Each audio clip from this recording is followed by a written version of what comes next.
MBN 종합뉴스 오늘 주요 뉴스입니다. 정부가 오늘 사회적 거리두기 체계를 현행 3단계에서 5단계로 세분화하는 개편안을 발표했습니다. 코로나19 장기화에 대비하려고 통제와 일상생활을 절충한 지속 가능한 방역 체계를 도입했는데 오는 7일부터 적용됩니다. 문재인 대통령은 청와대 일자리 수석에 임서정 고용부 차관을 임명하는 등 12명의 차관급 인사를 단행했습니다. 12월에는 현 정부 원년 멤버들과 2년 이상 된 보건복지부, 국토교통부 장관 등의 개각 가능성도 점쳐지고 있습니다. 미국 대선 전 마지막 주말을 맞아 트럼프 대통령은 펜실베이니아, 바이든 민주당 후보는 미시간을 찾아 경합주 총력 유세를 펼쳤습니다. 미국 언론들은 6개 경합주 중에 3곳에서 5차 범인의 접전이라고 전했습니다. 추미애 법무부 장관이 비판한 커밍아웃 검사들의 사표를 받아야 한다는 청와대 국민청원이 올라와 20만여 명의 동의를 얻었습니다. 국민의힘은 검사들의 반발은 추 장관의 독선에 맞선 항거라며 검사들을 엄호했습니다. 김봉현 전 스타모빌리티 의장이 현직 검사들에게 술 접대를 했다는 날짜로 지난해 7월 3일을 지목한 것으로 전해졌습니다. 김 전 회장은 검찰에 전자보석에 협조해 줄 것을 요청한 것으로 알려졌습니다. MBN이 단독 보도합니다. 오늘 낮 전남 여수의 한 구두에 정박해 있던 낚시어선 4척이 불에 타고 1명이 다쳤습니다. 경북 경주에서는 선박 부품 제조 공장에서 불이 났는데 임금 체불에 불만을 가진 직원이 방화한 것으로 전해졌습니다. 여러분 안녕하십니까? MBN 종합뉴스입니다. 정부가 오늘 현행 사회적 거리두기 단계를 3단계에서 5단계로 세분화하는 개편안을 발표했습니다. 코로나19 장기화에 대비해 지역별로 세분화하고 대응 방안도 조금 더 촘촘히 나눴습니다. 첫 소식 권영범 기자가 전합니다. 정부가 사회적 거리두기 체계를 5단계로 세분화하겠다고 밝혔습니다. 지난 6월 28일 현행 3단계가 도입된 지 4개월여 만입니다. 코로나19가 장기화하면서 지속 가능한 방역 체계를 도입해야 한다는 판단에 따른 겁니다. 맞춤형으로 재설계함으로써 현장의 방역 수칙 준수율을 높여 방역 효과를 제고하고자 합니다. 크게 생활방역, 지역유행, 전국유행 단계로 나누고 지역유행과 전국유행 단계에 1.5단계와 2.5단계가 추가됐습니다. 수도권과 충청권, 호남권, 경북권, 경남권, 강원, 제주 7개 권역별로 차등 적용됩니다. 단계를 구분하는 지표는 한 주간 하루 평균 국내 발생 신규 확진자 수입니다. 수도권은 100명을 넘어서면 1.5단계로 격상되고 전국적으로 400에서 500명 이상 확진되면 2.5단계로 넘어갑니다. 전국적 대유행을 뜻하는 3단계는 확진자 수가 800에서 1000명 이상 폭증하면 적용됩니다. 정부는 9종의 중점관리시설과 14종의 일반관리시설 모두 1단계부터 마스크 착용 등 핵심 방역 수칙 준수를 의무화하도록 했습니다.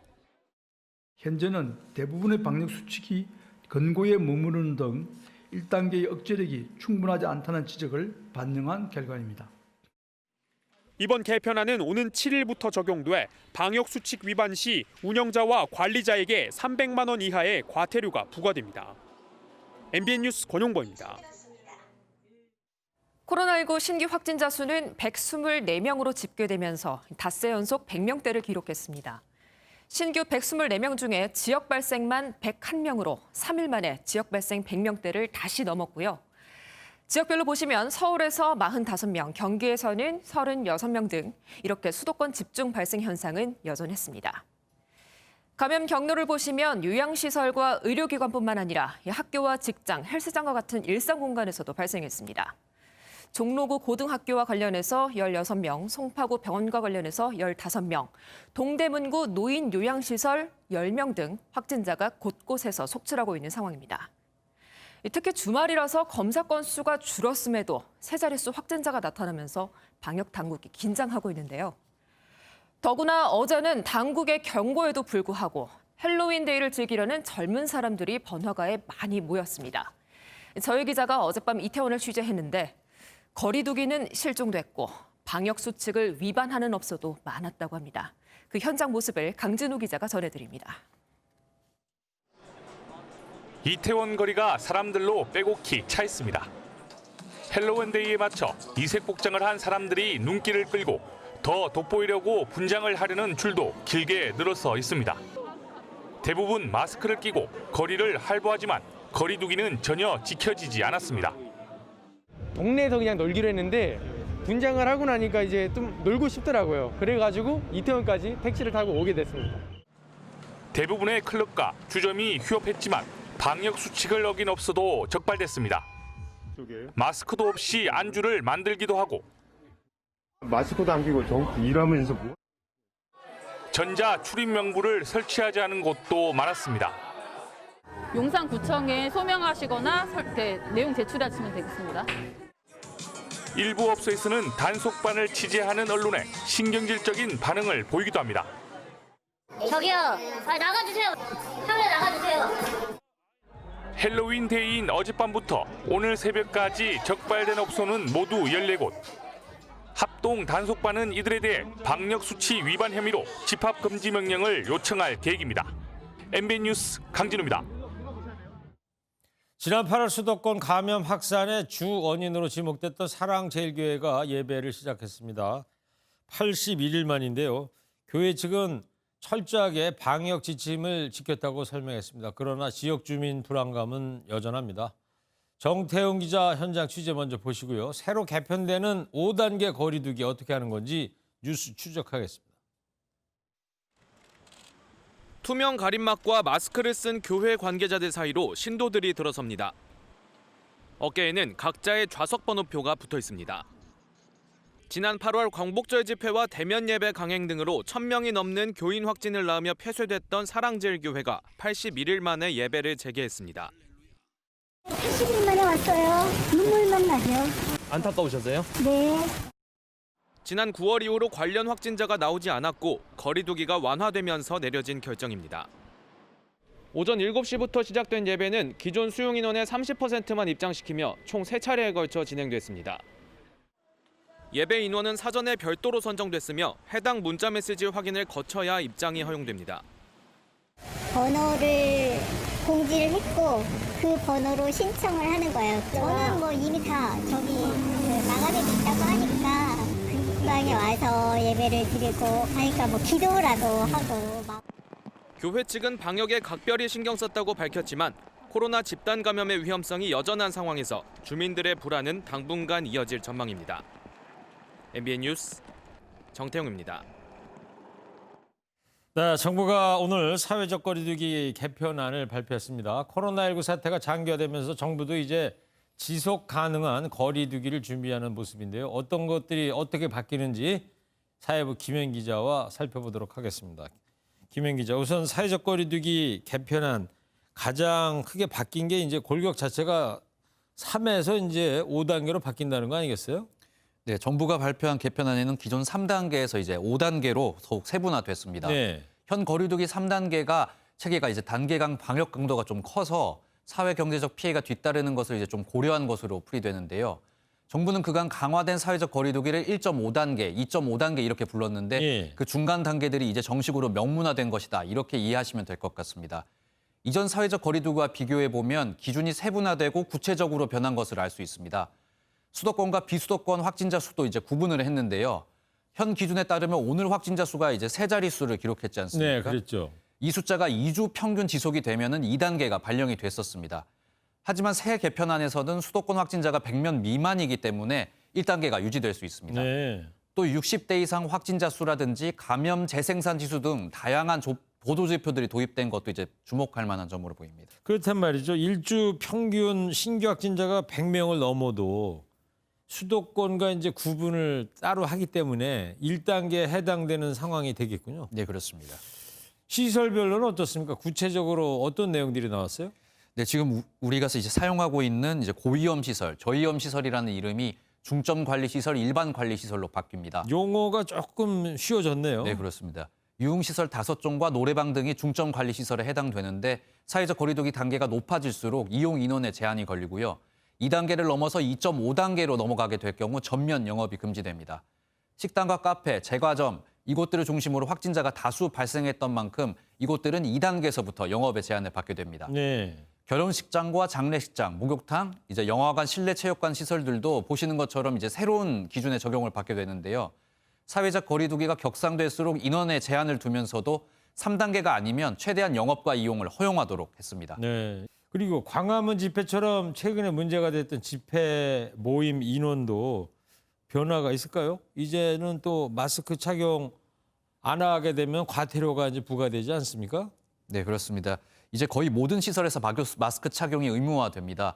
사실 지금도 많은 분들이 마스크 착용 잘 지켜주고 계신데요.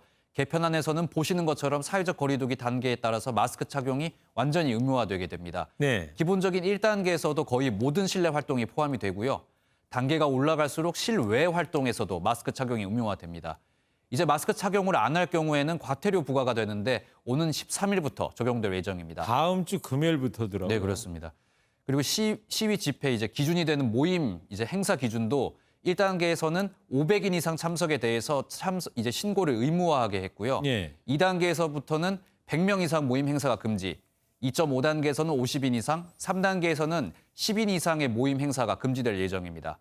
또 등교 이제 종교 활동의 경우에도 인원 제한을 이제 중심으로 해서 거리두기 개편안이 마련이 됐습니다. 네. 하지만 정부는 이 경우에 대해서는 좀 더 여유를 두고요. 종교단체, 교육청 등과 상황에 따라서 협의를 진행할 것으로 보입니다. 네, 뭐 좀 복잡해 보이긴 해도 우리가 함께 같은 구성원으로서 잘 지켜나가야 될 것 같고요. 이번 개편안이 우리 사회 전체 영역에 이제 적용이 되면서 큰 영향을 끼칠 것으로 보이는데 정부의 이번 대책 전체적으로 어떻게 해석할 수 있을까요? 네, 쉽게 한마디로 정리드리면은 사회적 거리두기로 인한 경제 피해를 좀 최소화시키겠다 이렇게 정리를 할 수 있을 것 같습니다. 네. 사실 지금 이제 백신이나 치료제가 개발되기 전까지는 확진자 수를 이제 제로로 만드는 것은 불가능한 상황 아니겠습니까? 그렇죠. 정부도 오늘 코로나와의 공존, 감당 가능한 위험 이런 표현을 사용을 했었거든요. 지금까지 거리두기로 이제 서민 경제의 피해가 컸다는 점을 고려를 해서 더욱 효율적인 거리두기 체계를 갖추겠다 이런 뜻으로 풀이가 됩니다. 네. 정부는 앞으로 브리핑 등을 통해서 거리두기 격상을 앞두고 국민들에게 이거를 사전에 알리기로도 했거든요. 앞으로 새로 마련된 개편안이 어떻게 작용될지 지켜봐야 할 것 같습니다. 네. 그동안 사회적 거리두기로 인한 서민 경제 피해도 컸다는 점을 고려한 조치로 보입니다. 우리 모두의 생활에 영향을 미칠 새로운 개편안, 놓치거나 허술한 부분은 없는지 계속 지켜봐야 할 것 같습니다. 사회부 김현 기자였습니다. 네, 다음 소식입니다. 문재인 대통령이 청와대 일자리 수석에 임서정 고용부 차관을 임명하는 등 차관급 12명에 대한 인사를 단행했습니다. 강민석 청와대 대변인은 분위기를 쇄신하고 국정 성과 창출에 속도를 내기 위한 것이라고 설명했습니다. 신동규 기자입니다. 문재인 대통령이 차관급 12명에 대한 인사를 단행했습니다.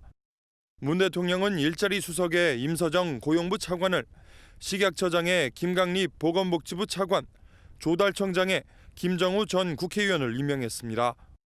이번 인사에선 청와대 출신 3명이 주요 부처에 포진했다는 점이 눈에 띕니다.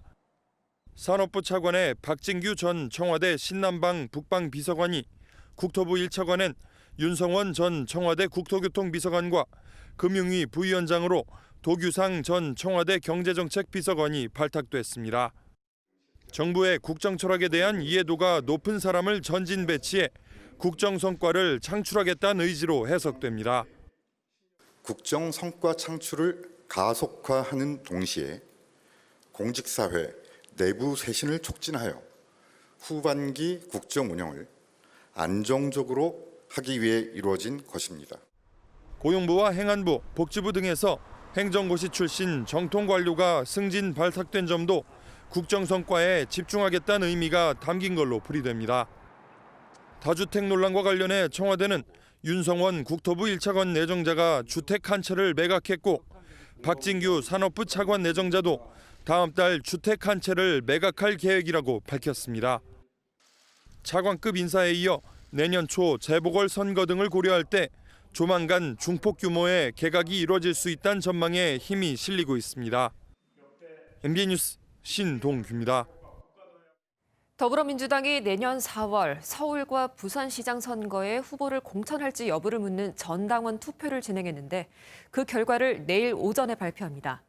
국민의힘은 민주당의 이성과 양심이 마비됐다고 맹비난하며 문 대통령도 입장을 밝혀달라고 촉구했습니다. 김순철 기자입니다.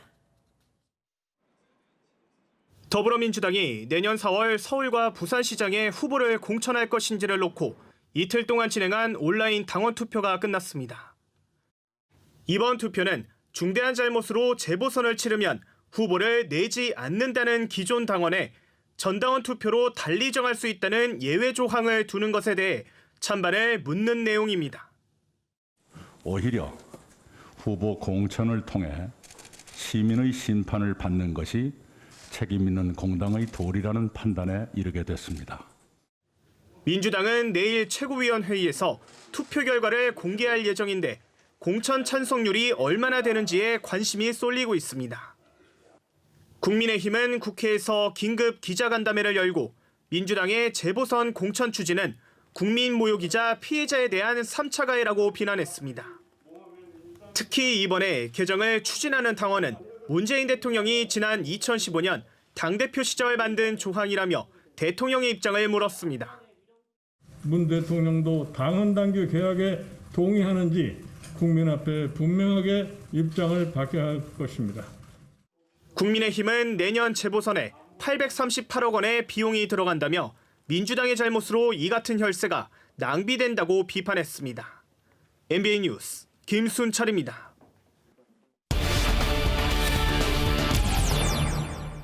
네, 앞서 리포트에서도 보셨듯이요. 오늘 차관급 교체에 이어서 12월 다음 달이죠.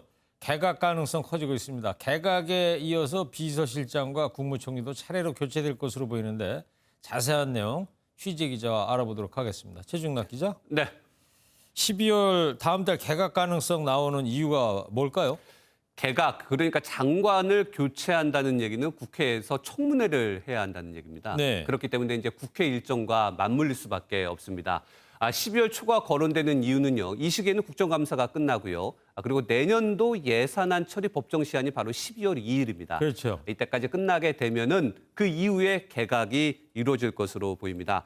또 새 장관의 임기라고 할 수도 있겠죠. 1년 이상은 돼야 되지 않겠습니까? 그렇죠. 현 정부 17개월 정도밖에 남지 않았기 때문에 장관이 어느 정도 적응을 하고 성과를 내기 위해서는 이 시점에 개각 가능성이 커지고 있는 겁니다. 예. 특히요. 문재인 대통령이 지난 28일 국회 시정연설에 앞서 국회의장과 비공개 면담을 했는데 이때 이런 얘기를 했습니다. 요즘에 사람 뽑기가 인재 발탁이 참 쉽지 않다. 국회 인사청문회 제도가 개선됐으면 좋겠다. 이런 얘기를 했는데 이것도 개각을 앞두고 사람 찾기, 인재 찾기의 어려움을 어떤 정도 토로한 것이 아닌가. 이런 해석이 나오고 있습니다. 개각 대상과 폭은 어느 정도로 예상이 되고요. 또 교체 이유도 좀 알 수 있을까요? 문재인 대통령 3년 넘게 이제까지 개각 인사 스타일을 보면 경질성 인사 거의 없었습니다. 네. 항상 이제 메시지 위주의 인사를 해왔는데 이번에도 그럴 가능성이 커 보입니다. 예. 일단 초기부터 문재인 대통령과 함께 3년 이상을 해온 원년 멤버 그리고 2년 이상 된 장관들의 교체 가능성 거론됩니다.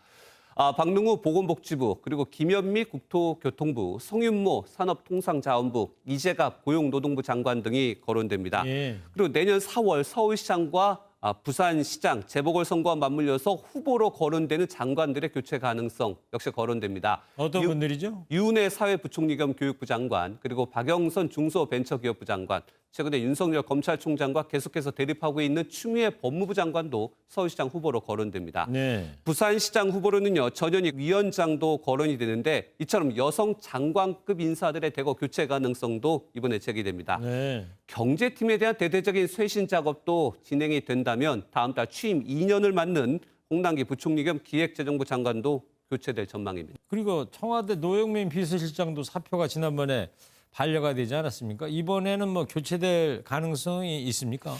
마지막 임무가 있습니다. 앞서 전해드린 개각, 이 부분이 바로 노영민 비서실장이 청와대 인사추천위원장입니다. 네. 그렇기 때문에 인사검증까지 마무리를 하고 나면 12월 개각 이후 내년 1월 교체가 거론됩니다. 예. 노영민 비서실장은요, 2022년에 충북지사 출마를 준비하는 것으로 알려졌습니다. 후임이고 그리고 이번에는요, 현 정부 마지막 청와대 비서실장일 가능성이 커 보입니다. 누가 거론되고 있느냐? 항상 거론되고 있죠. 문재인 대통령의 복심, 양정철 전 민주정책연구원장, 그리고 앞서 전해드린 김현미 국토교통부 장관, 사선의 최세성 정무석, 이번에 승진 가능성도 거론이 됩니다. 이번 개각과 청와대 비서실장 등의 교체, 앞서 전해드린 대로 문재인 대통령의 마지막 대폭 개각 또는 마지막 또 청와대 비서실장일 가능성이 높습니다. 그렇기 때문에 우리가 일반적으로 순장조라고 표현을 하는데요. 문 대통령이 가장 믿을 만한 사람을 쓸 것이라는 것이 중론입니다. 네, 그렇군요. 내년 초가 되면 국무총리 교체 가능성까지 나오던데요. 어떻게 봐야 될까요? 정세균 국무총리가요, 2022년 3월 대통령 선거에 나갈 가능성이 큽니다. 그렇기 위해서는 민주당 대통령 후보 경선에 나가야 되는데 1년 전에 공직에서 내려와야 됩니다. 네. 그렇기 때문에 청문회 등을 고려하면 내년 2월에는 새로운 국무총리를 뽑아야 되는 겁니다. 네. 총리실 주변과 관계자 등에 따르면요, 정 총리가 최근에 일부 보도에서 서울시장 출마 가능성을 나왔는데 매우 불쾌했다고 합니다. 네. 코로나 극복 총리로서 대통령 후보를 출마를 준비하고 있는데 서울시장 후보로 거론되는 것에 대해서 일단 좀 약간 내심 마음이 안 좋았던 것으로 보이고 있습니다. 후임 총리는 그럼 누가 될까요? 후임 총리는요, 최근에 민주당 대표에서 떨어졌었죠. 하지만 그때 대선 후보 경선을 포기했었습니다. 김부겸 전 의원 경북 TK 지역 고려를 했을 때 거론되고 있습니다. 네, 알겠습니다. 이제 문재인 정부 임기 18개월 남았습니다. 누가 오든 장관이 되든 잘 마무리됐으면 합니다. 최중락 기자였습니다.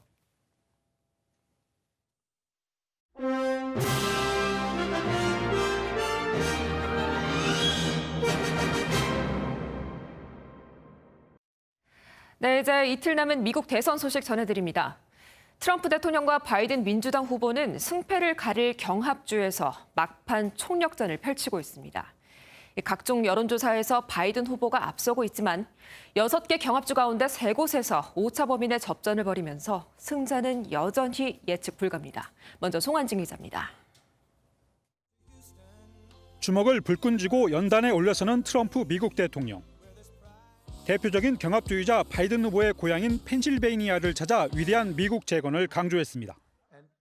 From now, this is the state that will save the American dream. 펜실베이니아주는 경합주 가운데 플로리다와 함께 트럼프 대통령이 반드시 승리해야 하는 곳입니다. 바이든 후보는 4년 전 트럼프 대통령에게 내줬던 미시간주를 공략했습니다. We choose unity over division. We choose science over fiction. And yes, we choose truth over lie after lie after lie after lie. 바이든 후보는 4년 전 민주당 승리 지역에서 이기고 미시간, 펜실베이니아 등 북부 러스벨트를 털어나면 플로리다 등의 결과와 관계없이 당선될 수 있기 때문입니다. 바이든 후보와 첫 공동 유세를 펼친 오바마 전 대통령은 트럼프 대통령이 남을 위한 희생을 전혀 모른다고 비판했습니다. 두 후보는 6개 경합주 가운데 플로리다와 노스캐롤라이나, 애리조나 등 3곳에서 오차 범위 내 접전을 벌이고 있는 것으로 전해졌습니다. 한편 트럼프 대통령은 총기를 든 자신의 지지자들이 민주당 유세 버스를 위협한 사건에 대해 오히려 칭찬하는 듯한 발언을 해 논란이 일고 있습니다. MBN 뉴스 송환진입니다. 현재에선 기록적인 사전투표 열기가 계속되고 있습니다. 우편투표와 조기 현장 투표를 포함한 사전투표자 수가 9천만 명을 넘었는데 지난 대선 총 투표자 수의 3분의 2에 육박하는 수치입니다. 그런데 미국의 우편 배달 체계가 늦는 탓에 개표가 지연될 수 있다는 전망이 나오면서 대선 이후 상황도 우려되고 있습니다. 이상주 기자입니다. 유권자들이 투표하려고 길게 줄을 섰습니다. 사전투표를 통해 선거에 참여한 미 유권자는 이미 9천만 명을 넘었습니다. 사전투표는 우편투표와 조기 현장투표를 포괄하는 개념인데 전국 등록 유권자의 절반에 가까운 43%가 참여했습니다. 문제는 5,735만여 명이 몰린 우편투표입니다. 미국 월스트리트저널은 13개 경합주에서 우편투표 700만 표 이상이 아직 선거관리사무소에 배달되지 않았다고 전했습니다. 민주당 지지자들은 우편 투표에 대한 선호도가 높지만 공화당 지지자들은 선거 당일 현장 투표를 선호하는 상황입니다. The people who vote on the day of the election may be more in Trump's favor, and then a blue shift as the mail-in ballots are counted. Again, more of them this time than ever before. 1, 2만 표로 희비가 엇갈리는 경합주에서 우편 투표 배달 지연은 혼란과 분쟁의 원인이 될 소지가 다분합니다. 유효 기간도 변수입니다.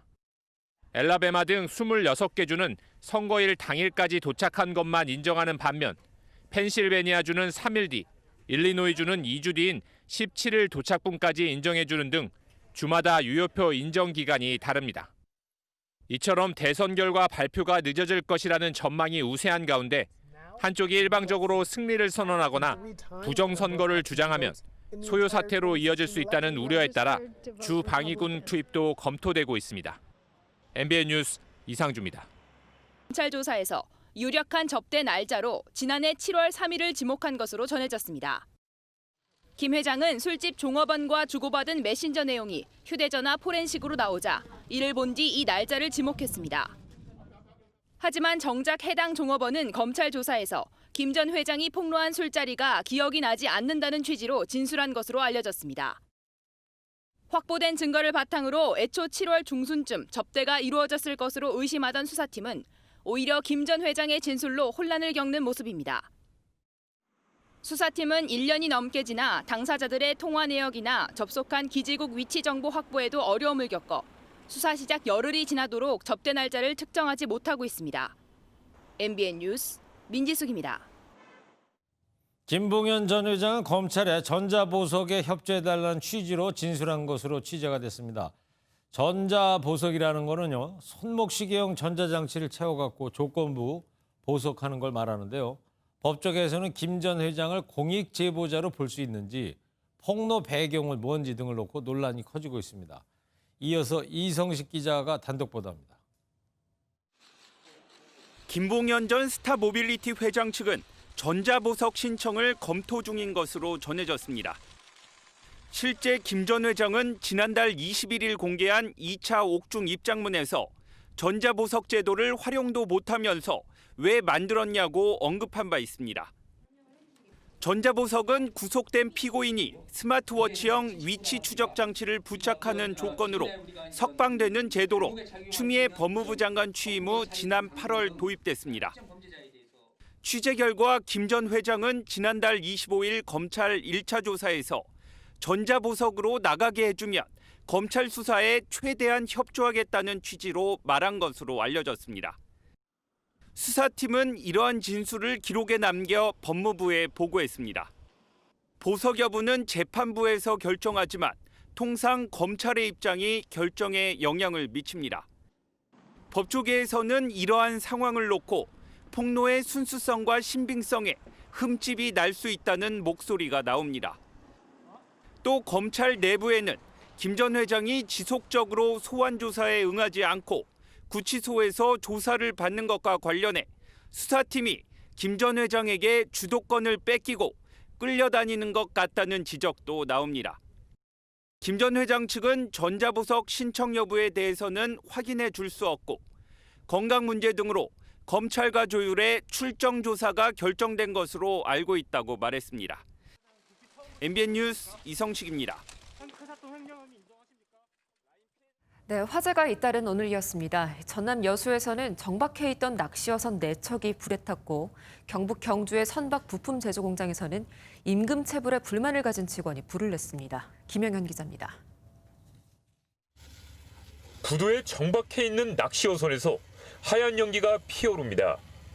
사방에서 소방대원들이 물을 뿌립니다. 전남 여수시 신월동 국동항에 전박 중인 낚시어선 4척에서 불이 나 40분 만에 꺼졌습니다. 화재 당시 선박 주인이 불을 끄려다 얼굴에 2도 화상을 입어 병원에서 치료를 받고 있습니다. 한쪽에서 이제 옮겨 붙어가지고 결국 4척이 탄 거죠. 공장 내부에서 시뻘건 불길이 솟아오릅니다. 경북 경주에 있는 선박 부품 제조 공장에서 방화로 추정되는 불이 나 건물 1개 동과 사무실 동을 태웠습니다. 화재 뒤 공장 직원이 임금 체불에 불만을 가져 불을 냈다고 자수해 경찰이 조사하고 있습니다. 오늘 오전 7시 30분쯤 전남 무안군의 한 주거용 컨테이너에서 난 불로 주인인 50대 남성이 숨졌습니다. 소방당국은 남성이 연기에 질식한 것으로 추정하고 정확한 화재 원인을 조사하고 있습니다. MBN 뉴스 김영현입니다.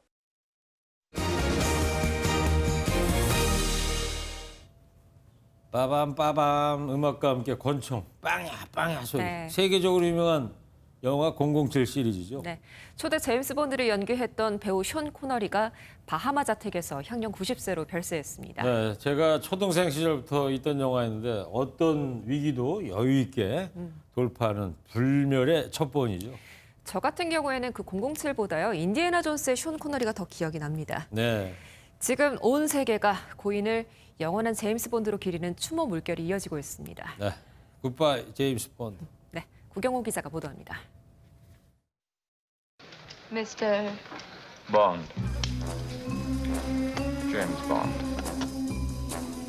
숀 코너리가 세계적인 배우로 이름을 알린 건 지난 1962년 007 시리즈의 주연을 맡으면서부터입니다. 당시 제작자 부인의 적극적인 추천 속에 발탁돼 모두 7편의 주연으로 활약하면서 당대 최고의 인기 남성으로 자리매김했습니다. 이후 오리엔트 특급과 언터처블, 더 록 등 여러 작품에 출연했지만 숀 코너리 하면 떠오르는 작품은 단연 007 시리즈였습니다. It was really taking over me, and no matter what one did, it could never outweigh the balance because of the popularity of it. 코너리는 수십 년 영화 활동을 통해 미국 아카데미상 오스카상과 세계의 골든 글로브상을 받았고 영국 엘리자베스 2세 여왕으로부터 기사 자기를 받기도 했습니다. 가난한 유년기를 보낸 코너리는 우유 배달과 벽돌공으로 일했고 축구 선수로 진로를 고민하다가 결국 연기를 택해 훗날 큰 별이 됐습니다. 고향 스코틀랜드에 대한 자부심이 대단했던 코너리는 조국이 분리 독립되지 않으면 가지 않겠다고 뜻을 굽히지 않았고 결국 바하마에서 가족들이 지켜보는 가운데 90세를 일기로 생을 마감했습니다. 고인의 별세 소식에 정치 지도자, 연예계 동료의 애도가 잇따랐는데 니콜라 스터전 스코틀랜드 자치정부 수반은 파란만장했던 그의 삶을 돌아보기도 했습니다. 고인의 뒤를 이어 007 본드 역을 맡아 최고 자리 경쟁을 벌였던 로저 무어의 유족은 최고의 제임스 본드로 코너리를 지목했습니다. MBN 뉴스 구경호입니다. 김신조 간첩 사건 이후 52년 동안 일반인들이 출입할 수 없었던 청와대 뒤편 북악산 북측 산책로가 시민들에게 공개됐습니다. 비가 오는 날씨였지만 많은 분들이 찾았다고 하는데요. 그 현장에 홍지호 기자가 다녀왔습니다. 서울 북악산의 청운대 안내소입니다. 정부가 북악산 북쪽 일부 지역을 개방하기로 하면서 안내소와 주차장이 새롭게 꾸며졌습니다. 이곳을 포함해 총 4개의 출입구와 2.2km에 달하는 둘레길이 오늘부터 등산객들을 맞았습니다. 군사시설이었던 이곳에는 주변에 철조망도 쳐져 있고 외부인의 출입이 전면 금지돼 있었지만 지금은 보시는 것처럼 시민들이 자유롭게 산책을 즐길 수 있습니다. 군인들이 임무를 수행하던 길에는 등산을 위한 계단이 만들어졌고 따라 올라간 전망대에서 한눈에 바라보는 서울을 사진으로 담기도 합니다. 등산객들은 들뜬 마음을 감추지 못했습니다. 또 너무 궁금하고 또 다시 한번 또 오고 싶어서 마음에 그래서 나왔어요. 늦가을이 정치하고 어울려가지고 너무 멋있는 것 같아요. 자주자주 친구들하고도 오고 싶어요. 하지만 이번에 개방된 둘레길 주변에는 여전히 군사기지와 군사시설 보호구역이 있어 꼭 지정된 탐방로만 이용해야 합니다. MBN 뉴스 홍지호입니다. 공연계엔 옛 감성을 되살리는 레트로 열풍이 계속되고 있습니다. 30여 년 동안 사랑받는 최장기 베스트셀러 먼 나라 이웃 나라와 또 영화 사랑과 영혼도 뮤지컬로 만나보실 수 있다고 합니다. 이동훈 기자가 소개합니다. 무대의 한가운데는 만화의 한 장면이 자리 잡았습니다. 영국의 역사가 당대 클래식 음악에 맞춰 흥겹게 펼쳐집니다. 세계 각국의 역사와 문화를 다룬 베스트셀러 만화 먼 나라 이웃 나라가 음악이 곁들여진 뮤지컬로 재탄생했습니다. 1980년대부터 큰 인기였던 만화에 대해 애니메이션 제작 요청도 많았지만 원작자는 거절해 오다 최초로 뮤지컬 제작만은 허락했습니다. 만화가 해줄 수 없는 음성 들어가고 음악이 또 들어가고 그러니까 이것이 복합적으로 한 나라를 이해할 수 있는 종합적인 방법이 이제 뮤지컬입니다. 1990년 우리나라에 사랑과 영혼이란 제목으로 개봉해 신드롬을 일으켰던 작품이 공연으로 돌아왔습니다. 첨단 기술이 결합한 조명과 장치들이 유령을 실감나게 표현합니다. 30년의 세월이 지났지만 감동은 배가 되고 있습니다. 이 영화도 굉장히 오래됐지만 이 장르가 계속 사랑받을 수 있는 이유가 우리가 꿈꾸는 것을 이 무대에서 표현해주기 때문에. 기성세대들에게는 향수를 자극하고 젊은 층에는 신선함을 느끼게 하는 공연이 늦가을을 화려하게 장식하고 있습니다. MBN 뉴스 이동훈입니다. 11월의 첫날인 오늘 전국에 촉촉한 가을비가 내렸습니다. 밤사이 곳곳에 5mm 안팎의 비가 조금 더 내리다가 내일 아침에 모두 그치겠고요. 남해안과 제주도는 오늘 밤부터 비가 시작돼 내일 아침까지 5에서 20mm가량 내리겠습니다. 비가 그치고 추위가 찾아오겠습니다. 내일 서울의 아침 최저기온 7도로 오늘보다 6도가량 내려가겠고요. 낮 기온은 오늘과 비슷해 일교차가 다시 크게 벌어지겠습니다. 모레에는 기온이 더 떨어지면서 겨울처럼 춥겠는데요. 갑작스러운 기온 변화에 감기 걸리지 않도록 대비 잘 하셔야겠습니다. 한편 국외 미세먼지와 황사의 영향으로 내일 전국의 대기질이 일시적으로 나빠지겠습니다. 경기 남부와 충청은 오전에, 남부지방은 오후에 나쁨 수준을 나타내겠습니다. 내일 중부지방 아침 기온이 오늘보다 최고 10도가량 떨어지며 춥겠습니다. 남부지방은 비교적 기온이 높겠는데요. 한낮에 20도 안팎까지 오르겠습니다. 동해안 지방 바람이 무척 강하겠습니다. 날이 나날이 추워지면서 수요일에는 서울의 아침 기온이 0도까지 내려가겠고요. 곳곳에서는 영하권으로 떨어지며 무척 춥겠습니다. 날씨였습니다.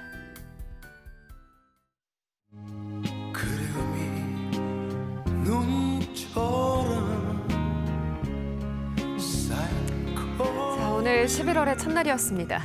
비도 내리고 이 노래 들을 수 있는 마지막 날이기도 합니다. 그렇죠. 가을도 이제 저물고 있으니까요. 오는 토요일은 벌써 입동이잖아요. 예, 서울의 비무장지대로 불리는 북악산도 반세기 만에 문을 열었습니다. 우산 쓰고 북악산 둘레길 걸으신 분들 참 좋으셨겠어요. 네, 저희는 이번 주말 입동에 다시 여러분 찾아뵙도록 하겠습니다. 자, 종합뉴스 여기서 모두 마칩니다. 시청해주신 여러분 고맙습니다.